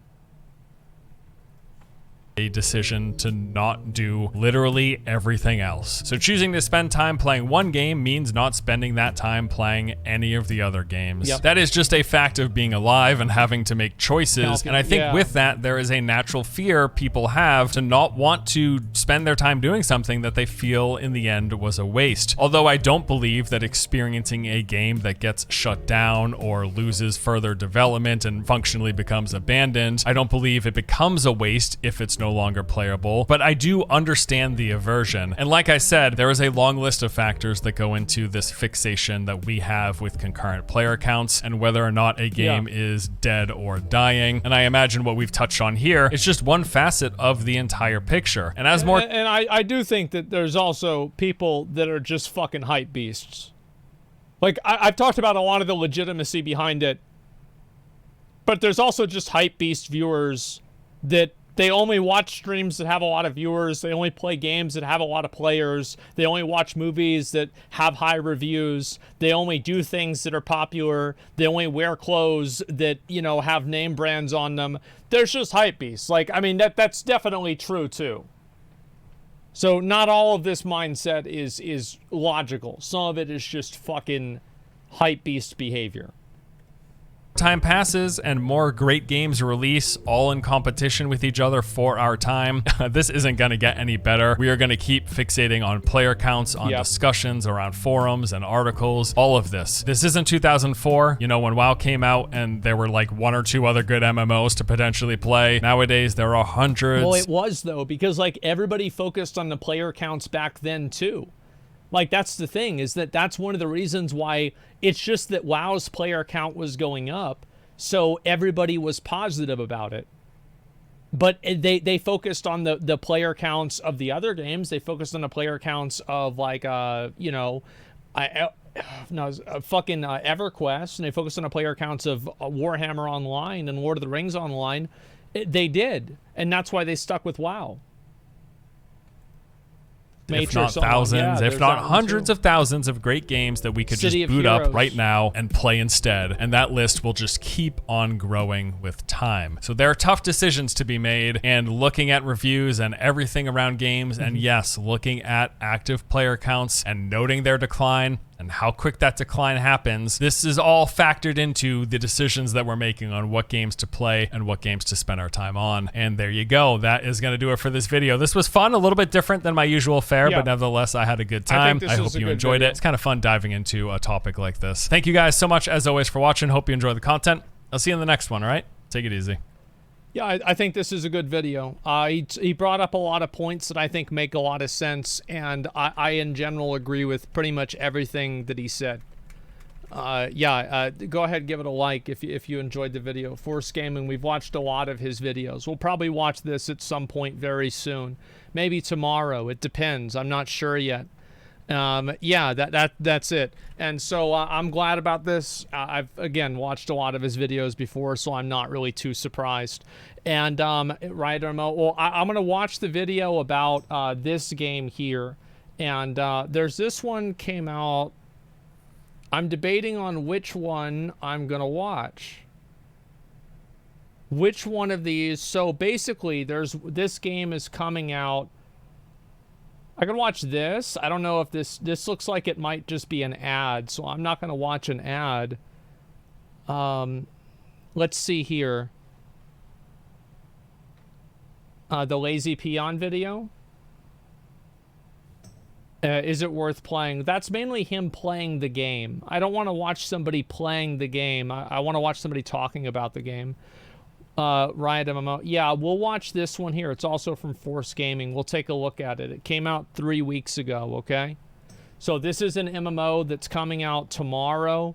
I do plan on playing it. I'm pretty excited to see what this game's going to have for us, and, you know, we'll see what it's going to be. If you watched any Overlord, yeah, I have. I've watched... I'm up to season 4. I think I've watched 2 episodes in season 4. I saw they weren't finished with it, so I'm like, okay, I'll just wait until they're finished with it or watch it in a couple weeks or something. Overlord was really good. I liked it a lot. I have liked it. I think it's great. So it's a weeb game. So this game is, apparently this game has 2 separate boob sliders. So we're going to see what it's all about. And it comes out tomorrow. There's a lot of people that are positive about this.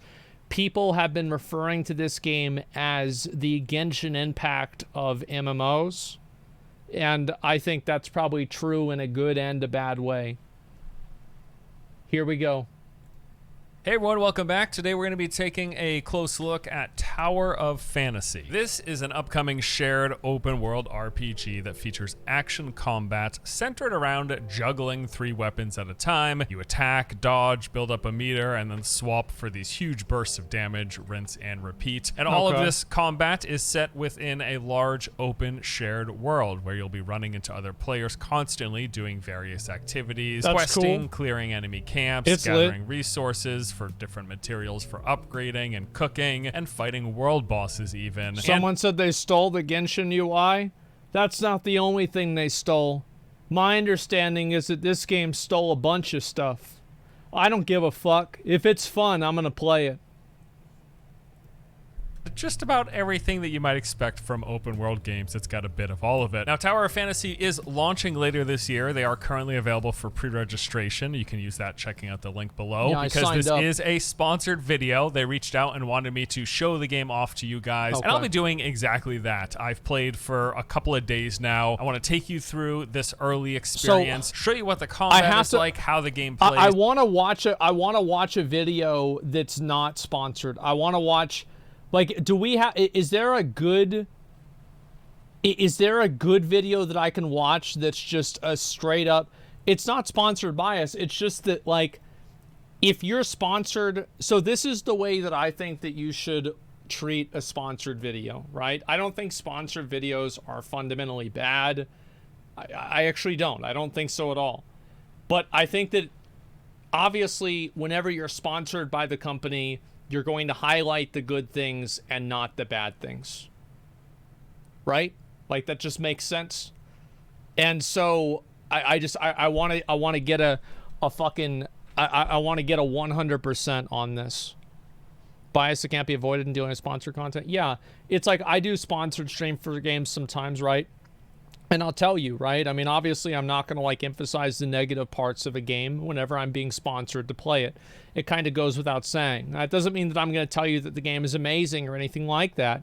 But, you know, of course, I'll try to focus on some of the more positive things. It's the same with anything. Tectone made a video of it? Did he really? No way. Tectone slander. Okay, is Tower of Fantasy pay to win? Oh, well, this is just him watching something else. Yeah, give me just a couple of minutes to find a video that works for this, okay? Fuck. Pre-download. See, that's why people play the game. You see that thumbnail right there? Okay. Is it worth playing Tower of Fantasy? We could maybe try this one. I don't know. What do you guys think?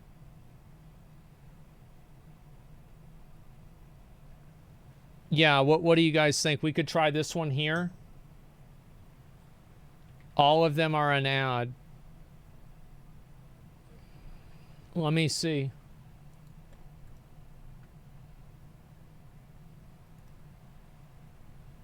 It seems like this one's not an ad.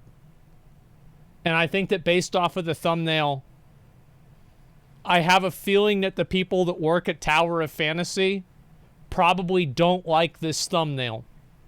Regardless of how true it is or is not, they probably don't like this thumbnail a whole lot. Here we go. Lazy Piano 1's lit. I thought people said that was a sponsored video. Is that not true?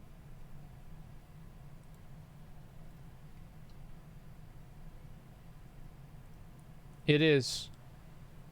I think it seems like it is. It is. So let me just watch, because I know for a fact, even if you think that he's being fair, and I trust Force Gaming and Peon to give a fair review of the game. Like, I don't think they're gonna be like saying, hey, this game's amazing if they don't like it. I don't think that's what's happening. But I know that just for my audience's sake, it's going to create a lot of tension if I watch that video and I upload a video about it, you know? Like, it's just going to create a lot of tension for it. So let's go ahead and watch this. Tower of Fantasy Global is almost here, and I wanted to share with you guys my thought on it after playing it for around 1 month. For you guys who didn't know, Tower of Fantasy is an anime-like open-world adventure RPG I can see that. with a hack-and-slash combat system that are very resemble Honkai Impact. But instead of switching character, in Tower of Fantasy, you will be switching between 3 weapons. So it's like New World, except instead of having all fucking hairy, sweaty men, it's anime booba girls. Okay. All right.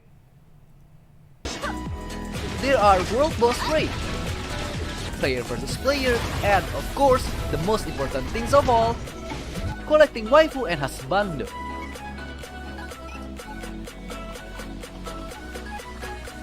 Yeah. Wow. But there is some factor that, in my opinion, really made the game special. What's that? The first one is its character customization. This is the... For me, personally, special. The first one... Okay, let's see. I can't... Oh, you can give her... You can... Yeah, see, look at that. You could give her a beanie, headphones, bunny ears. I don't know what that is. Or cat ears. So you can customize which ears she has. That's very good. Is its character customization. Smart. For me personally, Tower of Fantasy shined the most on its massive freedom of character customization. I'm excited Starting to from do the that. head to toe, almost everything are customizable. Look at height, that. Head to toe, almost everything are customizable. Like, just by switching the characters, it caused the characters' boobs to jiggle. Watch this. Starting from this is just by swapping almost characters. Everything are customizable. See that? Eye, height, hair, and even the badonkers. This massive customization also enables you to cosplay as your favorite anime character. Okay. Isn't that just insanely fun to do? Wow. Wow. Amazing. And, of course, there is also some cosmetic like outfit for your character that you can buy with real money. Shut up and take my money. Next, let's talk about its combat system. Yeah. Tower of Fantasy combat is heavily focused on hack and slash mechanic, where you will be releasing a flurry of attacks while switching your 3 weapons back and forward. Yeah. Each weapon has one normal skill and one discharge skill, which will automatically activate when you switch them in. Okay. Each weapon has one normal skill and one discharge skill, which will automatically activate it when you switch them in. What's more is that there is lots of normal attack combo variation for each one of them. So much in fact, you can create your own combo that suits your own playstyle. Cool. That sounds cool. There are lots of weapon variant for you to choose. How do you get the weapons? Starting from... I see there are stars next to the weapons. How do you get those? I wonder. I mean, man, I wonder why that's gonna be. I'm sure it's probably by clearing high-end raids and dungeons, and maybe the stars are from achieving different breakpoints in a PvP matchmaking system, or something like that, right? I mean, it's got to be like, I mean, some kind of fucking like, I mean, surely, yeah. Sword, hammer, katana, dual dagger, up until ranged weapons like bow and gun. Oh, and of course, each weapon are special and has their own 5 to 6 unique normal attack combo and elements. There are a total of 4 elements. Ice. How many elements are there in Genshin?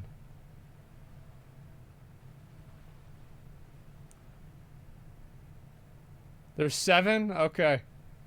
Well, I'm sure they'll get there. Bolt, flame, and physical, where each of them can inflict a different debuff to the enemy, such as burning, freeze, and paralyze. I haven't played Genshin Impact before. That looked cool. But please be wary, as the enemies also has some resistance towards some element. So, make sure to distribute your weapon element evenly to easily defeat those enemies. Yeah, makes sense. And one more thing. There is this mechanic called Perfect Dodge in Tower of Fantasy, which, when you dodge an attack perfectly, the world will be slowed down and give you the chance to counterattack the enemy. How does Just that like work Time with other Fracture players? in Honkai Impact. That's cool. Now, yeah, it's like bullet world. time or something, yeah. Because it was an open world game, I wonder how that works with other players. Like, are they stunned for the other players, or what is that? I don't know. Maybe if other players are around, it doesn't trigger.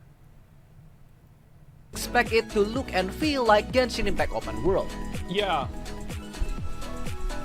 There are Tower of Fantasy version of Statue of 7, which will open up the map, and Teleportation Waypoint to instantly teleport to other places. Great. There will be also dungeon and chests there that are scattered around the world to be found. Okay. It's the same map? Well, if it worked once, it'll work again, right? Password chest. You obtain rare materials with it if you open it with a key. Okay. Where's you?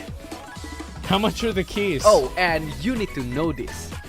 One of the chests are called Supply Pot, and by opening it, you can get a Dark Crystal and Gold Nucleus, which is equal to Primogems and Acquainted Fate. Yep, that's right. Easy free rolls by just opening chests. You can also get the Gold Nucleus from clearing puzzles. Okay.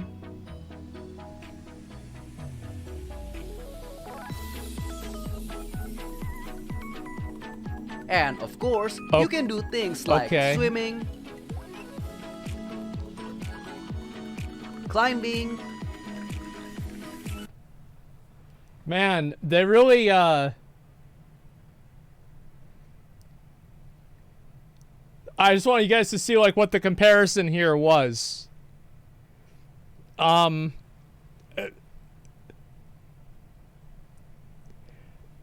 It's lit. I wonder, yeah, I don't think this one's an ad, guys. Is this even legal? And gliding, just like in Genshin Impact. Just, Heck, yep. Not only that, they even has their own Paimon. A walking Paimon nonetheless. Maybe Genshin's Paimon could learn one or two things about exercise from... So they run around with like a little girl as a pet? Is that like it, like a, you know, like a pet in WoW where it like picks up loot for you and shit?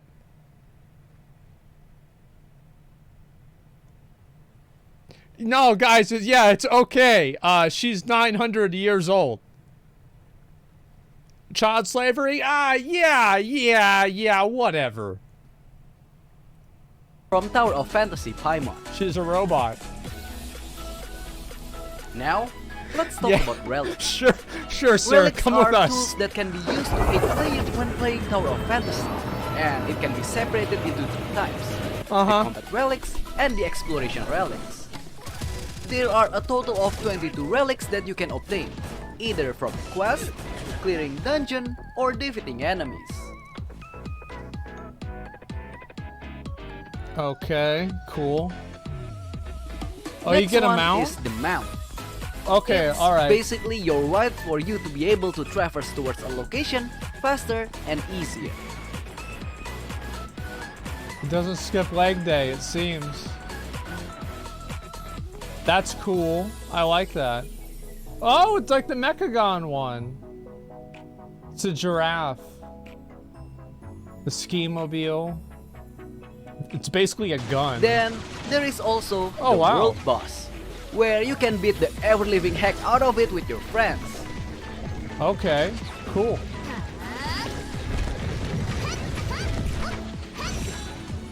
But what crazier is that by defeating the world boss, you can actually get a 5-star character as drop.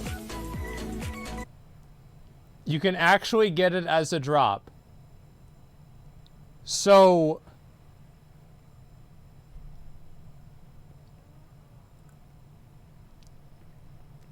I mean, you can get a 5-star gem as a drop in Diablo 3.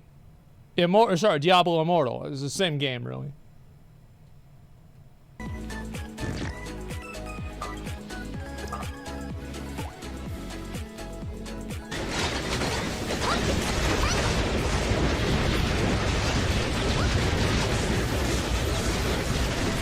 Okay. Speaking of beating the ever-living heck out of the world boss with your friend, in Tower of Fantasy, you can also create a crew or guild. In this guild, you can finish a guild. How many people can you have? So you can only have 165 people in the fucking guild. Bro, why not have like a 10,000? Quest with the other guild members and get some rewards. Be cool if there's 10,000. Level 4. I hate how Korean games do that shit. Oh my god. You can also request items from your other guild member. How cool. Wait, what? You can also request items from your other guild member. How cool is that? That's pretty cool. Oh, I almost forgot to mention. But there is actually one thing that I really love from Tower of Fantasy. Yeah. And it was this massive assortment of unique minigames that you can try. By clearing the minigames, you can obtain points that can be exchanged with upgrade materials. So they copied BFA World Quests.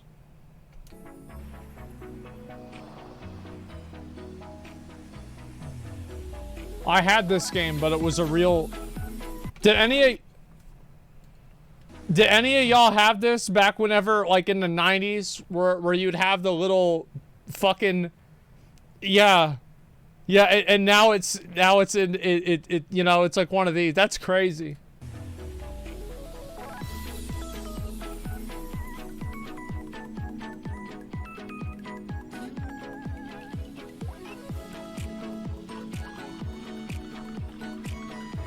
Okay.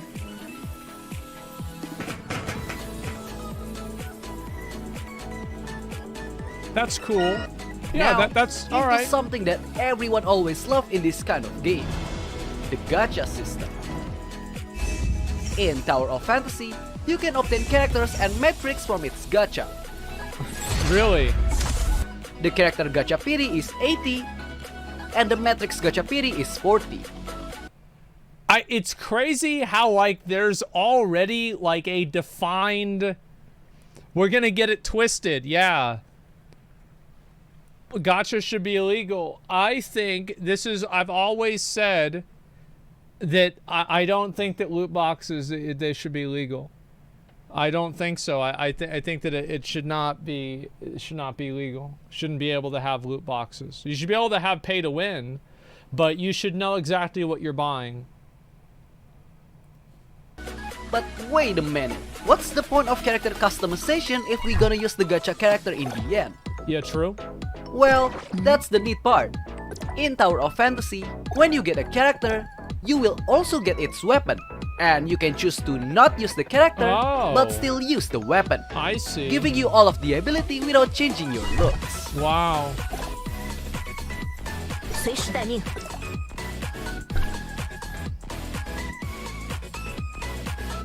This is really gonna be a game, huh?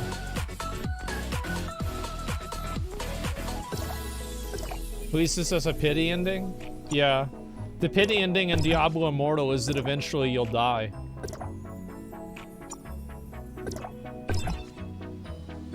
But, of course, by not using the actual character for the weapon, the discharge skill will not show the exclusive animation. Oh. Just like in Genshin Impact, that's fine. There is a constellation system in the Tower of Fantasy. By unlocking... I can't wait to play this with McConnell tomorrow. I'm sure he's gonna love it. I hope he already pre-downloaded. I'm sure he probably already did. Yeah, he's probably already done with the pre-download. Yeah. Yeah, yeah. In the constellation, you will unlock the passive skills of the weapon.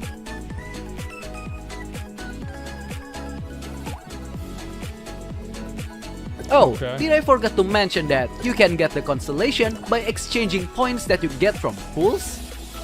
Just like the Starguider exchange. I cannot imagine, like, I play these games as like a meme on my stream, right?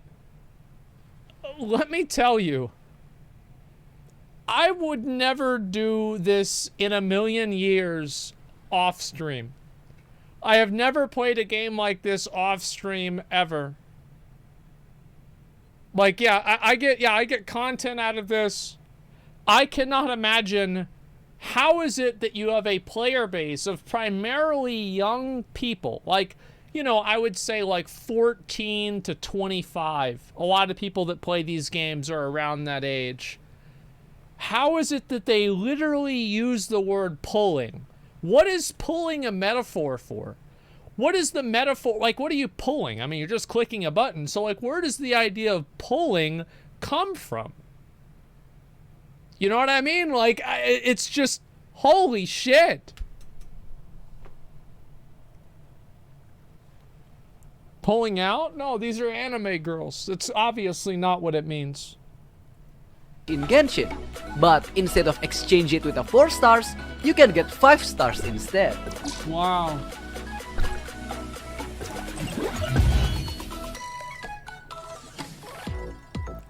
The gacha rate was also slightly better than Genshin Impact. I even managed to obtain 3 5 stars in a single 10 pulls. In contrary, I'm gonna be totally fucking honest. Like, I'll probably do this a little bit for content, but like, if the game is just it's just bullshit like that, the moment that people stop watching or stop caring is the moment that I stop caring. Like, I just do this shit for content, then like, that's it, bro. Surely rates will be the same on release. Yeah, exactly. 2 of them are the same. Yeah. Maybe it's fun, who knows? Yeah, maybe the game's fun. Like, Genshin Impact has stuff like this, but people have reassured me many times that you can still enjoy the game even if you don't play these elements of the game. With Genshin Impact, I can't even manage to get 2 5 star in a single. If I had $1 for every single time he said like Genshin Impact in this video, I could probably get 3 5 stars myself. Thankful, even after playing it for 2 years. Wow. Based on this, I'm pretty confident that you can get a character up to Constellation 6 without even spending any money in what? this game. 6? Besides the standard and limited character banner, I thought we have to... there are also Matrix banner and limited Matrix banner. But what is a Matrix? Well, to put it on a simple terms, Matrix is an artifact that you can put on your weapon to increase its power. You can put up to 4 Matrix in a single weapon, and each Matrix has their own unique set of effect. You can think Matrix as the artifact in Genshin Impact, but without its random substat. Yeah. But if you're not willing to roll for the Matrix, you could just farm it from dungeon or world boss, which of course will consume some energy. Energy? But why? Please do take note that the farmable Matrix are the one that only existed in the Matrix banner. As for the limited Matrix, well, it's called limited for... I'm gonna be totally honest with you guys. I'm completely zoned out. I have no idea what he's talking about with a banner. Like, I've never played one of these bullshit games before. I have no idea. Like, I'm like, a banner, like, is this like a picture of your character? Like, is the fucking legendary version one where she's like wearing a bikini, or, you know, it's like an OnlyFans thing? Like, I don't know. For an obvious reason, right? I don't... So, in the end, if you are just too lazy to farm your Matrix, you can always rely to the power of money. If you are actively playing Tower of Fantasy, you will be rewarded with its daily login, which will give you a free pulse. Really? There is also Bygone Phantasm that's basically an abyss for Tower of Fantasy. And, of course, there is also this PvP where you can fight other random players. Do you get to use the gear that you buy in PvP? The PvP itself has a balancing system, where if you fight against the other, your stats and level will be balanced out with the other players. For example, currently my level are 74, but when I enter the PvP, my character level will be adjusted to 50. So it doesn't really matter if you are a whale or free to play, since you will rely solely on your skill to win. Who cares? In conclusion, Tower of Fantasy might not be as smooth as Genshin, but it genuinely had their own unique gameplay that are super interesting. And in addition, this game was also very F2P friendly, because you can potentially get all of the 5-star character in the standard banner, and even possibly raise them up until C6. Since we can just farm the character, either from World Boss, killing monsters, daily quests, opening chests, and even exploration. Still though, for limited character and matrix, you will need Red Nucleus, the intertwined fate of Tower of Fantasy. But don't worry, the developers are actually quite generous with their free Red Nucleus and Dark Crystal. So, what do you guys think? Are you guys interested to try Tower of Fantasy? Share your thoughts in the comment section down below. I mean, what else am I gonna do? Yeah, sure, try it out, see what happens. Yeah, sure. Yeah, I'll play it so you don't have to. Add a custom Zackrawrr? Oh my god. Okay, great. The music, yeah. I mean, like, we'll see what's gonna happen, man. I will try out the game and just see what happens. You know what I mean? Managed to get to 5 stars. Yeah, I mean that's the way I see it. Fuck. Just tell Ted Cruz they're letting players spend real money to gamble on loot boxes for a chance to win little slave girls. And tell them that it's not for capitalism, okay? It's for fucking communism. The little slave girls are communisms. All right, yeah, they're communists. Oh man, the world looks so dead and uninspired. Well, I don't know. I'll play the game and see what it's like. If it's a fun game, I'll keep playing it. If I don't want to, I won't play it. Like that's the way I look at it. And what's this here? Raid Riot MMO video with the world, so to watch it. I know I need to watch that. It's just like I want to have a time where I can watch it and like fully think about it. Like I'm gonna play this game tomorrow. We'll see what it's like. I mean, I hope it's good. If it's not good, then I don't know. I guess we won't play it. You know, like I'm not that. I'm not that much into it, you know, like it's, yeah, mainstream tomorrow. It's at night. Like, I don't know if I want to do mainstream for it or not. I'll probably turn on my cam just for YouTube content, like with making the character and everything. We'll try to make a character and give her the biggest boobs possible. And then I'll probably log on for like 10 minutes and quit the game. So that's the plan. You got a sponsorship? No, I'll just play it and see what it's like. I could have got a sponsorship for this game. There's a good chance I could have. I do reviews for MMOs a lot, and so I think it's like I would want to give it a fair shake and you know, not have it be like a sponsored thing or anything like that. Tectone City got one? Yeah, plenty of people got sponsorships to play it. Yeah, that's fine. I mean, like, I think that's okay if that's fine. But like, they're like a lot of them, their content isn't reviewing MMOs, you know. So like, it's different for me. You see what I'm saying? Angry Joe is gonna rant about this shit. Yeah, I know. I remember the Diablo Immortal one. He was malding. You should try Zenless Zone Zero. Yeah, I heard that the new Genshin Impact game, like Tectone said it was good. I don't know if it's good or not. I guess we're gonna have to find out.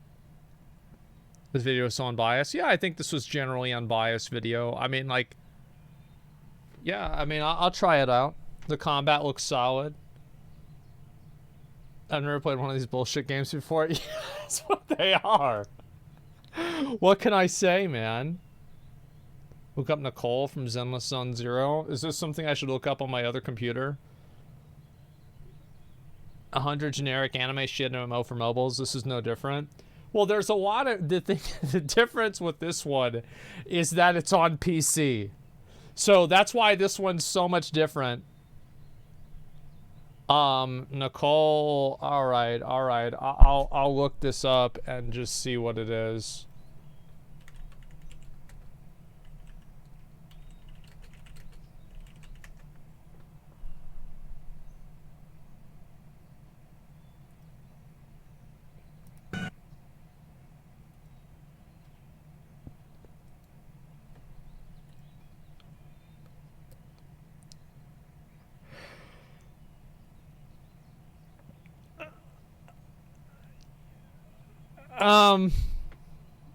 Yeah. There we go. Game of the year, guys. Yeah, for sure. I mean, But I'm telling you this right now. This is going to make or break the game. So let's figure out. I'm actually nervous. Where's the distortion? Please use my. Okay. Based on Nicole's tight-fisted spending habits, I'd say your original analysis is likely correct. Enemy sucks. Yes, I agree. Right now they are target dummies, but we will save. Okay. This seems okay, so fine. if you dodge the ability with right click, you get iframes. Oh, this is the girl. It's urgent. Billy, Andy, and the target of my commission have fallen to that. Let me talk to hot bitch. Dude, she's so cute. Oh my. Oh my so. God. Things have been tight lately with the city founding Memorial Day just around the Oh, corner. wow. The hand has increased efforts to catch proxies. And even instead of a hotline, things can go bad if we're not careful. So, which creditor is chasing after you this time, Nicole? That's not it. That is crazy. That angry report on the Lido channel. Nicole gives a brief account of the conflict with the red fang. How much do you want to bet that her boobs have more physics than half of the NPCs? Gang some minutes later. Naruhodo. So Billy and Andy fell into a hollow. Yeah, I have to get him out. So never mind. I'll leave you to the hollow to you. I'll provide support as soon as I can. Well then, let's get to business. Okay, this is good. Let's see. When's the first? Okay, so yeah, I'll try this out. Why not? Like to me, Blizzard stock is crashing right now. I can see why. I mean, it's hard to beat this kind of a game. Well, it's actually not. Man. Try it, but it's gonna be lame. I think it could be lame too. I don't know. This is weeb territory. We're getting into it, guys. I don't really care. Like, I don't care about any of that stuff. I'll play any game if I think it'll be interesting or funny to watch. Yeah, I don't give a fuck about, like, oh, it's a weeb game or something like that. Yeah, that's whatever to me, man. Plans to watch Zackrawrr video. I'll watch it tomorrow. I'll just watch it tomorrow. Like, I'll watch that video. It'll be the first thing I watch if I go live tomorrow. Okay? It'll be first thing I watch. And let's see. You excited about watching anything for the Alex Jones trial? I'll answer a few of these comments and shit real quick. What's this? It'll be fun for a few gimmicky minutes, get boring. We'll see what it's like, right? That's about it. We're at Sanctum, bro. Like, nobody wants to do the raid. People say Final Fantasy is a weeb game. Like, bro, this is like, people say Final Fantasy is a weeb game haven't seen this shit. Like, I'll tell you that right now. That's not it. Continue watching. I'll play it on mute. And just, you guys can look through the gameplay. But yeah, Ghost of Tsushima is a weeb game with that logic. Yeah, I mean, but like, the thing is that, like, there's like different degrees. It's like, Final Fantasy is like a weeb game for some people, but I think Genshin Impact and this game and Tower of Fantasy are a weeb game for a lot more people. Like, where are you on the, like, where's your weeb barometer? Blizzard struggles to have a bra for armor. Meanwhile, Korea and Japan get a full range of booba. Yeah, well, if you do that here, it's because you want women to be slaves or something. Like, I'm honestly, I think that stuff is fucking ridiculous just as much as you do. I think it's dumb as fuck. If it's Japanese, it's a weeb game. That's what some people think. It's a Chinese game, does it even count? Do you honestly think these people understand the difference? Anybody that's calling it a weeb game, do you really think that they understand the difference between Japanese and Chinese? No, they don't. It's all the same to them. Like, let's just be honest here. Is Dark Souls a weeb game? It depends on if you're using the katana or not. The Uchigatana. Yeah, it's shit because it's pay to win mobile port. There's gonna be more and more games that are pay to win mobile games that go to PC because Lost Ark was really successful, and it's still really successful. So we're gonna see probably even more of those. We're gonna see even more of those games come out. I think that it's like every game's a weak game. Yeah, every game's dying. They all suck. I think this is what's going to happen, right? Is you're going to see more and more of these games come out with these like pay-to-win features and stuff like that. It's going to be normal. Cam off the stream only for recording YouTube videos. That's all. Lost Ark isn't on mobile though. No, it's not. But like, it doesn't really matter at a certain point because like, there's going to be a convergence of like phone games and PC games, and there's a lot of games that you could play on PC like Genshin Impact, and you can also play on phone too. So I don't really think that's worth a distinction. It's not easy to think Genshin cost 200 million to make. Well, I mean, sure. I don't know. I mean, I'm just saying this is what it is.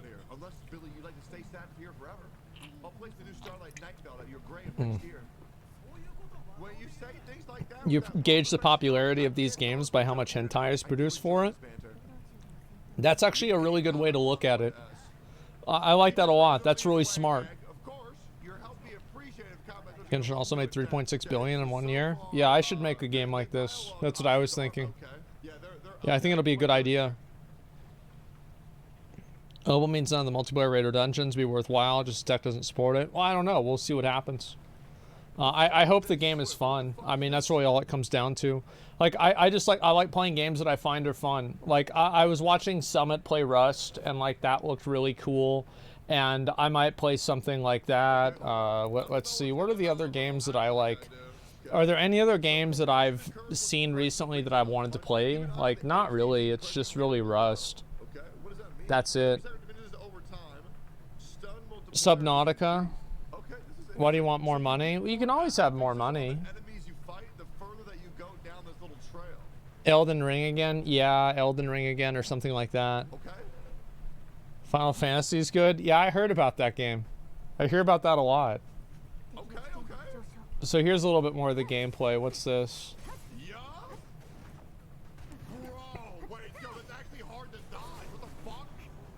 That was not hard to dodge, bro. Like, come on. Okay.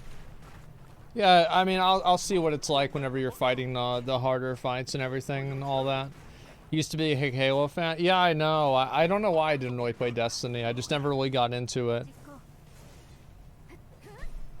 Game looks awful. I think it's fine. I mean, I do think that like the more fantasy atmosphere is probably a little bit. I think, because here's also another thing with these Genshin type games, right? Is that people have like.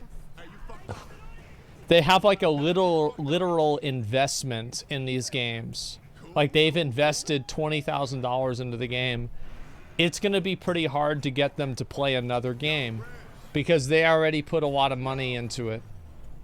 So it's like, it's going to be hard to get people to go from like, oh, you're going to go play, you know, this game now after you play Genshin Impact.